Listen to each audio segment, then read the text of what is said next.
દીકરા નતા એટલે માનતા કરેલી હતી કે બાજુમાં બોર છે, અહીંયા કને ખારું પાણી આવે છે અને આ વાડીની અંદર મીઠું પાણી આવે છે. અને મિત્રો આજે આપણે આવી ગયા છીએ મલુપુર ગામની અંદર, જ્યાં શિવગર બાપજીની સમાધિ અને બીજા પણ સંતોની સમાધિ આવેલી છે. આજે આપણે સમાધિના એ જગ્યાના દર્શન કરશું અને એમના પરચાને અપરંપાર પરચા છે. આજે એમના પરચાની આપણે વાતો કરીશું. તો ચાલો આપણે હવે મલુપુર ગામ જઈએ. તો નમસ્કાર મિત્રો, હું છું ચિરાગ અને તમે જોઈ રહ્યા છો વાવથરાજની જમાવટ.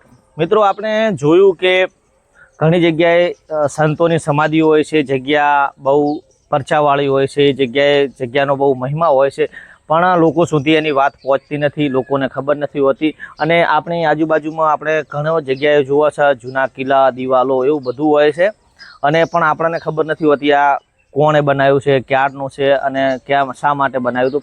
તો મિત્રો આપણે એ હેતુથી અને એ ધ્યેય મગજમાં રાખી અને કે આપણો ભૂલાઈ ગયેલો વારસો સંસ્કૃતિ છે એ લોકો સુધી પહોંચાડવા માટે આપણે આપણી વાવથરાદ જમાવટ યુટ્યુબ ચેનલની અંદર એક નવી સિરીઝ લઈને આવી રહ્યા છીએ, જેનું નામ રાખવાનું છે વારસાની શોધમાં.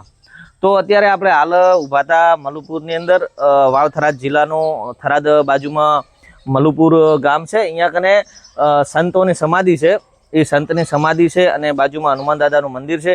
તો એ સંતની સમાધિ અને એ સંતના પરચા વિશે આપણે થોડી વાત કરવાની અને હું એ સમાધિ બતાવું અને કઈ સમાજમાંથી આવતા હતા અને એ દિગંબર હતા, શ્વેતંબર હતા. આપણે એ પરચા વિશેની એની વાત કરીએ અને આ જગ્યા હું તમને બતાવું. જગ્યા જેટલી સરસ મજાની છે અને થરાદથી 2 કિલોમીટર આ બાજુ જ છે, ઘણી દૂર પણ નથી. અને આ જગ્યાનો વિડીયો આજ સુધી કોઈએ બનાવ્યો નથી, કોઈ સોશિયલ મીડિયા ઇન્ફ્લુએન્સર કે કોઈ યુટ્યુબવાળા આવેલા નહીં. આપણે આ પ્રથમ વખત આ જગ્યાનો વિડીયો બનાવ્યો છે.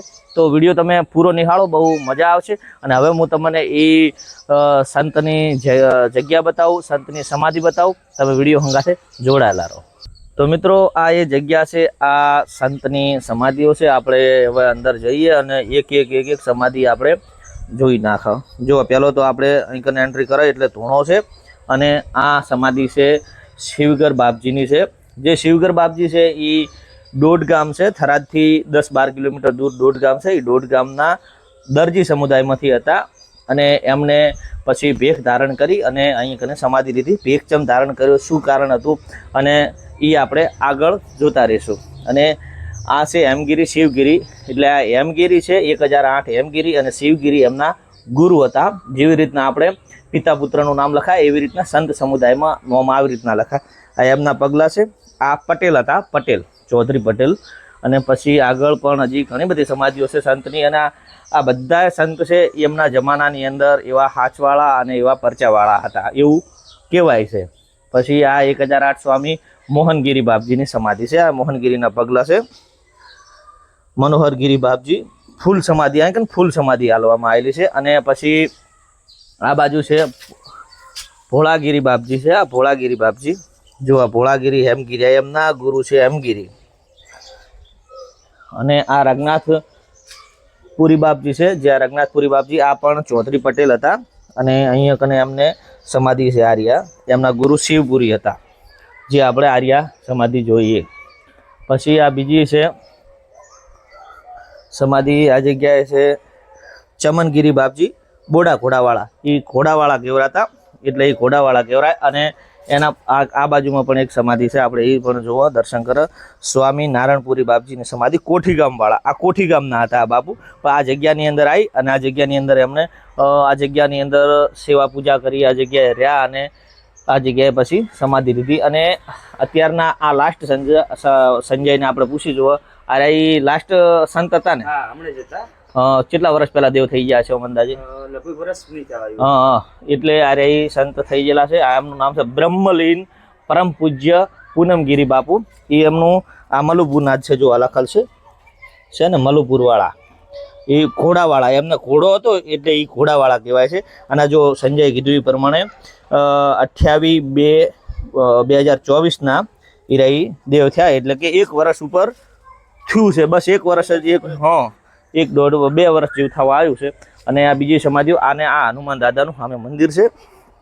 જો એક આ બાજુ પણ બીજા પગલા છે, કોઈ સંતનું એનું નામ નથી લખેલું.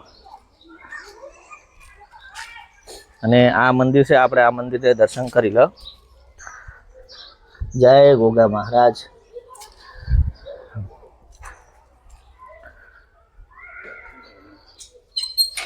આ મહાદેવનું મંદિર છે, ભોળેનાથ, અને આ છે હનુમાન દાદા.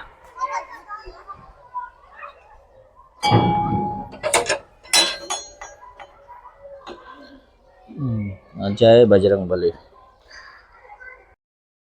દરજી હતા તેમને દીકરા નહોતા એટલે માનતા કરેલી હતી કે ભગવાન એક દીકરો આપશે. બે દીકરા રમતો મૂક્યો એટલે પછી તેમની જગ્યાએ એક દીકરો મૂક્યો રમતો, અને પછી એમણે ત્યાં રહેતા હતા દુર્ગામ. એના પછી મલુપુરની જગ્યામાં આવી અને ત્યાં દેવ થયેલા છે એટલે એમની સમાધિ છે તે હાલમાં. તો મિત્રો આપણે આ સંતોની અને હનુમાન દાદાની પરચાની વાત કરો તો વાત એવી છે કે આ વાવ થરાદનો વિસ્તાર જો ને એ એક ખારાપાટ વિસ્તાર તરીકે કેવરાય. ચમ કે હું કને અહીંયાથી ઘણું તો દૂર નહીં, વાવની પેલી બાજુ આપણે રણ આવેલું છે, અને આ જગ્યાએ તમે 1000-1500 ફૂટ ઊંધી પેલું બનાવો ને બોર કરો ને તો પાણી ખારું પાણી જ આવતું હોય છે. પણ આ સંતોની મહંતોની એટલી બધી કૃપા છે ને, એટલે આ સંતોની મહંતોની કૃપા એટલી છે કે આ જગ્યાએ વાવ થરાદ વિસ્તારની અંદર બધી જગ્યાએ ખારું પાણી જ આવે છે, મીઠા પાણી ઓછું આવે છે, મીઠું પાણી ઓછું જોવા મળે છે. અને આ જગ્યાએ મીઠું પાણી આવે છે ને તો પણ એ મીઠું પાણી છે એ ડીસાથી મીઠું પાણી સપ્લાય કરવામાં આવે છે. ડીસાથી પાઇપલાઇન લેવામાં આવી છે, છેક નળાબેટ સુધી ડીસાની અંદર પાણી લેવામાં આવ્યું છે. પણ આ જગ્યાએ હું તમને બતાવું કે આ મલુપુર ગામની અંદર આ વાડી, આને આ વાડી કહેવાય છે. આ બધા ગામ લોકો આને વાડી કહે છે, અને આ ઘણી બધી મોટા વિસ્તારમાં છે. અને આ જગ્યાએ તમે નહીં માનો કે બાજુમાં બોર છે, અહીંયા કને ખારું પાણી આવે છે, અને આ વાડીની અંદર મીઠું પાણી આવે છે. અને આ એ છે એનો દાખલો તમને હું બતાવું. આ જગ્યાએ બોર બનાવેલો છે, સામે પેલી બાજુના ભાગમાં બોર બનાવેલો છે, અને આ કને આ ચકલી છે, આ કને આ પાણીની. અને તમે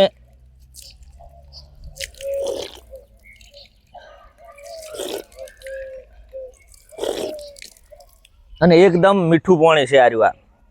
તો આ તમે વિચાર કરો કે આ સંતો મહંતો એમનો આટલો પ્રતાપ હનુમાન દાદાનો છે કે આ જગ્યાએ બધી ચારે બાજુ ખારું પાણી છે અને અમારી કને મીઠું પાણી આવે છે. એટલે આ એમનો જાગતો દાખલો, જાગતો પરચો કહેવાય આર્યો. આ જો એ આર્યો એ જ જગ્યા છે. આ પેલો સામે બોર છે પાણીનો, અને આર્યો એ જ જગ્યા છે. આ બાજુમાં શાળા છે, આ બાજુમાં પેલી બાજુ સ્મશાન ભૂમિ છે, અને આ બાજુ પાછળ તળાવ છે. તો શિવગર બાપુની કહાની એવી રીતના છે કે શિવગર બાપુના પિતાએ નકળંગ ભગવાનની માનતા રાખી હોય છે, અને એવું કીધું હોય છે કે ભગવાન મને 2 દીકરા હાલશે, એક દીકરાને હું આજીવન જગ્યામાં મૂકી દઈશ, અને ભેગ પહેરાવીશ અને ફકડ બનાવી દઈશ. એટલે પણ શિવગર બાપુ નો જન્મ થાય છે. પ્રથમ 3 દીકરા થાય છે. એમના પહેલા હોય છે શિવગર બાપુ, અને શિવગર બાપુને 10, 12, 13 વર્ષની ઉંમર થાય છે. એટલે એ રહી જગ્યામાં મૂકતા નથી. અને એ રહી શિવગર બાપુ જ્યારે ઘરે આવે ત્યારે એમની ઓખો વધળા થઈ જાય છે, દેખાતું હોતું નથી અને જોઈ શકતા નથી હોતા, વધળા થઈ જાય. જ્યારે શિવગર બાપુ અહીંયાથી ઘરેથી નીકળે અને બહારે જાય, નકળંગ ભગવાનના મંદિરે જાય, તો એ દેખતા થઈ જતા હોય છે. આવી રીતના નકળંગ ભગવાને 1-2 વખત આવા પરચા આલ્યા.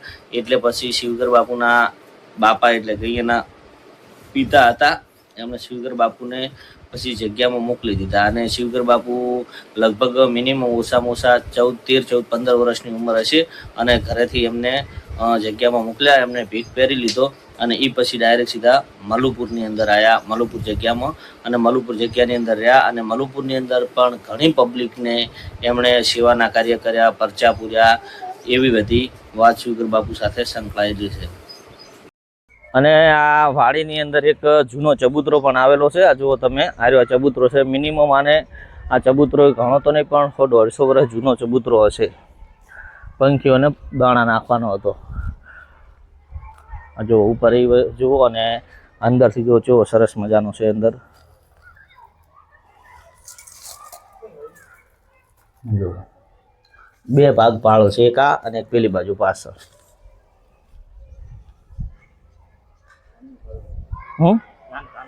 હા, આ બધું ધોન ભરવા માટે ઉપર દોણા નાખવાનું એવું જ હશે ને. અને આ જો આ બીજો વ્યૂ આપણને દેખાય, આ સગત માતાનું મંદિર છે અને આ સામે વડલો છે અને વડલાને છે વાવ છે, એ ઘણી જૂની છે વાવ એવું બધા કહે છે. અને આપણે જોશે એટલે જૂનું સ્ટ્રક્ચર હશે એટલે આપણને ખબર પડી જ જશે કે આ બધું જૂનું જ છે, કારણ કે નવામાં જૂનામાં ખબર તો તરત પડી જતી હોય. એટલે આપણે જોઈએ આવે એને પણ. જો આ પોણીના અવાડા બનાવેલા છે જૂના, અને આ રીવા છે અંદર પગથિયા મિલી છે અને એવી કુંડ બનાવેલો છે વાવ જેવો છે પાણી સંગ્રહાય એનો માટે આ જેવો છે ને. અને આ બાજુ પણ એવું છે અને ટોકું બનાવેલું પાણીનો. અને આ જો પાણી ભરવા જવું હોય તો આ પગથિયેથી અને પહેલાં અહીંથી ચડી અને અહીંથી પાણી ભરતા ડાયરેક્ટ આમાં આવતા આ જગ્યાથી અંદર જવાનું હતું.